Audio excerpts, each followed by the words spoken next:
इसमें कोई मेरा कानून तेरा कानून, या फिर इसमें ये एक ऐसा मामला है जिसमें आपको राजनीति से ऊपर उठकर देखना होगा। लेकिन हम देख पाते हैं क्या प्रियंका जी?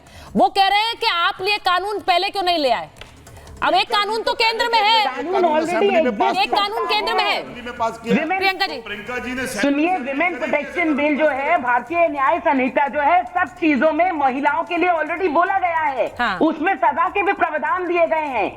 लेकिन जब हर राज्य को बोला जाता है कि आप फास्ट ट्रैक कोर्ट इंप्लीमेंट करिए, तो पश्चिम बंगाल फेल क्यों हुआ? मुद्दा यह है कि पश्चिम बंगाल में फास्ट ट्रैक कोर्ट का इम्प्लीमेंटेशन क्यों नहीं हुआ? अरे बेटी पढ़ाओ बेटी बचाओ क्यों नहीं है? सवाल ये है, सिर्फ यही नहीं, मैं आपको ये भी बता देना चाहूंगी, जब इस तरह के वाकये होते हैं, इंसिडेंट होते हैं, क्या उत्तर प्रदेश का नहीं है? तो पूरे हिंदुस्तान का ना। वकील ही प्रियंका जी मेरी एक बात को जवाब दीजिए, उस विक्टिम के अगेंस्ट में। और ऐसा हुआ है, कई बार मैंने देखा है कि वो सब एकजुट होकर के खड़े हो जाते हैं और विक्टिम का विरोध करते हैं। तब ये सरकार कहां जाती है? तब ये सरकार कड़े कायदे और नियमों की बात क्यों नहीं करती? तब ये क्यों नहीं अपने वकीलों को कहती कि आप प्रोसिक्यूशन का काम है कि आप सजा दिलवाइए, जो सबूत है उसको देखिए। मगर ये बात देखिए एक तस्वीर कांग्रेस के लिए, देखिए मैं आपको बताती हूँ, यहाँ पर टर्नओवर के अंदर भी आपके पास कुछ हुआ नहीं है, और देश में बलात्कार और महिलाओं के अगर कोई विक्टिम आ जाए तो उसे कभी भी देखिए, मैं तो निर्भया के समय से ये देख रही हूँ। सुनिए, वो पैसे कमाने में लग जाते हैं। आज समस्या ये है कि आज भी एक तस्वीर जो आप इस वक्त देख रहे हैं, इसको जरा फुल फ्रेम दिखाइए एक बार। ये जो तस्वीर अभी देख रहे हैं, मैं चाह रही हूं मेरे सारे मेहमान इस तस्वीर को देखें। आज सड़कों पर एक बार फिर डॉक्टर उतरे थे। अब उसके लिए व्यवस्था बनाई थी ममता बनर्जी ने, वहां पर डॉक्टर आज फिर सड़क पर उतरे। अब थोड़ी देर पहले संजय जी कह रहे थे कि डॉक्टर मांग नहीं कर रहे हैं इस्तीफे की, डॉक्टर तो सराह रहे हैं पुलिस कमिश्नर का काम। ये मुझे दो अलग अलग बयान समझ नहीं आ रहे। अब संजय जी के पास वापस एक बार जा रही हूँ। संजय जी जरा बताइए, ये कौन लोग हैं फिर जो सड़कों पर उतरे हैं? डॉक्टर नहीं है? संजय सरकार जी को लीजिए स्क्रीन। देखिए, हाँ, मैं एक चीज बताने चाहते हैं जी, बताएं अगर प्लीज। डॉक्टर अगर एजिटेशन करते हैं, हाँ, उसको लोकतांत्रिक अधिकार है एजिटेशन करने के लिए। कोई देखिए, घर के एक बच्ची किसी को मतलब जो बलात्कार के बाद में हत्या हुआ है, इतना भयानक घटना हुआ, डॉक्टर को अधिकार है। लेकिन मैं एक चीज बताने चाहता हूं, जो बनारस में गैंग रेप हुआ है, उसमें आपको मालूम है सक्षम पटेल और अभिषेक चौहान, भारतीय जनता पार्टी को आईटी सेल के है, उसको बेल मिल गया। उसको सरकार, उत्तर प्रदेश सरकार बेल दे दिया। बोले बंगाल में रेप हुआ है। हकीकत में ममता काली जी सही बोला, इस रेप किसने किया? भारतीय जनता पार्टी का नेता स्पंदन सरकार एक महिला को रात में बुलाया है, रात भर उसको बलात्कार किया है, उसका किया कौन किया? स्पंदन सरकार किया, सोदपुर का नाटक। आपको बीच में मत नहीं बोला मैंने, आपको बीच में हमने नहीं बोला है। नंदीग्राम में नहीं, एक मिनट संजय जी, आपके सवाल का मैं सीधा जवाब चाहती हूँ। आपने कहा कि वहां पर बीजेपी से जुड़े हुए थे रेपिस्ट, इसीलिए वहां पर उन्हें बेल भी मिल गई और वो बाहर घूम रहे हैं। ये मैं सीधा सवाल प्रियंका जी से पूछ रही हूँ, उनको जवाब देना पड़ेगा। प्रियंका जी जवाब दीजिए।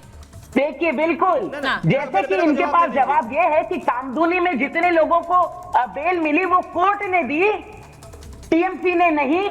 वैसे ही मैं ये कहूंगी, जो प्रक्रिया हो रही है वो कोर्ट में हो रही है। बीजेपी किसी को बेल नहीं दे रही। लेकिन इनसे ये पूछिए ना, जब छात्र परिषद के बच्चे उतरे थे तब पुलिस ने उनको लाठियां डंडे मारी थी। इन्होंने कहा कि वो विद्यार्थी नहीं है। तो आज ये कह देंगे कि ये जो रस्तों पर भारतीय जनता पार्टी का मिला है, जो बच्चे नौकरियों के लिए उतरते हैं, के बच्चे जिनको नौकरियां नहीं मिलती क्योंकि नौकरियां ये चोरी करके पैसे लेके बेच देते हैं, तो क्या वो टीचर नहीं है? आप देखिए, ये एक लौटी सरकार है, एक लौटी सरकार जो। लेकिन मुझे ऐसा लगता है नहीं प्रियंका जी, एक बात बड़ा क्लियर है, जब इस तरह के आरोप लगते हैं और कोई भी व्यक्ति किसी पार्टी से जुड़ा हुआ है तो उससे पार्टी से अलग करना चाहिए।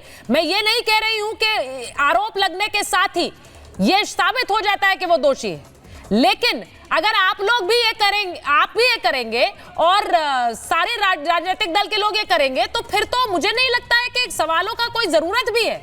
आप हर किसी को स्टैंड लेना पड़ेगा। आरोप लग रहा है, पार्टी से अलग करिए। क्या जरूरत है ऐसे लोगों की जिन पर इस तरह के दुष्कर्म के आरोप लगते हैं? मान करने लग जाता है। सुचेता जी, जैसे आपको शुभेंदु अधिकारी सभी शुभेंदु अधिकारी के इलाका में जो महिला को मतलब जो नंगा करके घुमाया गया, पीटा गया, जिस पर शुभेंदु अधिकारी को भी हम लोग को विधायक पद से इस्तीफा मांग रहा है। शुभेंदु अधिकारी का इस्तीफा देंगे।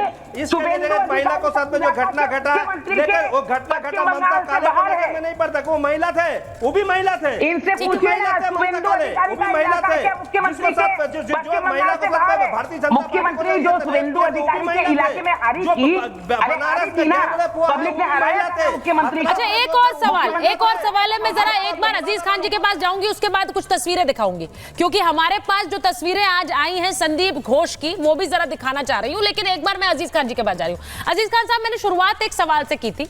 आज आपने कहा कि बहुत संवेदनशील मामला है, कानून ममता सरकार लेकर आई है, लेकिन इन सब के बीच भी वो राजनीति छोड़ती नहीं है ना। वो विधानसभा के अंदर खुलकर कह रही है प्रधानमंत्री को इस्तीफा देना चाहिए, सारे बीजेपी शासित राज्यों के मुख्यमंत्रियों को इस्तीफा देना चाहिए। ये सब बोलने की जरूरत क्या थी? अगर वो ये नहीं बोलती, मैं आपको लिख कर दे रही हूं, सिर्फ कानून की चर्चा होती। लेकिन वो इस पूरे मामले में भी बार बार नरेंद्र मोदी इस्तीफा दो वाली लाइनें बोलती हैं। क्या जरूरत है उसकी? क्यों मैं न कहूं कि राजनीति है?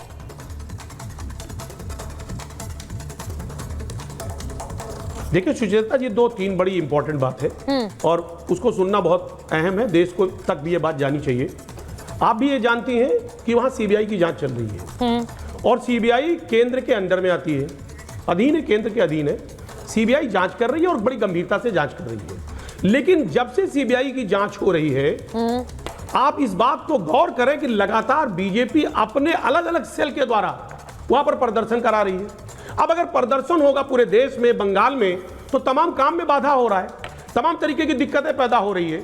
हम देखिए, प्रदर्शन करना एक लोकतांत्रिक अधिकार है। अजीज खान साहब, ये आप बोल करना सवाल डॉक्टरों पर उठा रहे हैं। अजीज खान साहब, you are raising fingers at the doctor. आप डॉक्टरों पर सवाल नहीं। अजीज खान साहब, ममता जी को रखिए। अब डॉक्टर बीच में आ गए। अरे भाई, नहीं आएंगे ना अजीज खान साहब। आप कह रहे हैं बीजेपी अपने अलग अलग लोगों की तरफ से प्रदर्शन करा रही है। आप भी ये कह रहे हैं कि ये प्रदर्शन डॉक्टर नहीं कर रहे हैं और बीजेपी के लोग कर रहे हैं। मैं क्या कह रहा हूं, जरा सुन लीजिए। देखिए, डॉक्टर ने भी किया है और अब लगातार बीजेपी इस पर राजनीति कर रही है। वो डॉक्टर बेटी को न्याय दिलाना नहीं चाहती है, उसकी मंशा ठीक नहीं है, उसकी विश्वसनीयता पे बहुत बड़ा सवाल है कि आज लगातार प्रदर्शन का क्या मतलब है। सीबीआई जांच कर रही है, जांच में जो चीजें निकल करके आएगी, जो दोषी है उसको सजा मिलेगा। लेकिन सच्चाई यह है कि इस पर राजनीति हो रहा है, वोट बैंक की राजनीति की जा रही है। हकीकत यह है कि उस डॉक्टर बेटी को न्याय के लिए कोई नहीं कर रहा है। डॉक्टर बेटी को न्याय के लिए प्रदर्शन नहीं हो रहा है, अपनी राजनीतिक रोटियां सेकी जा रही है।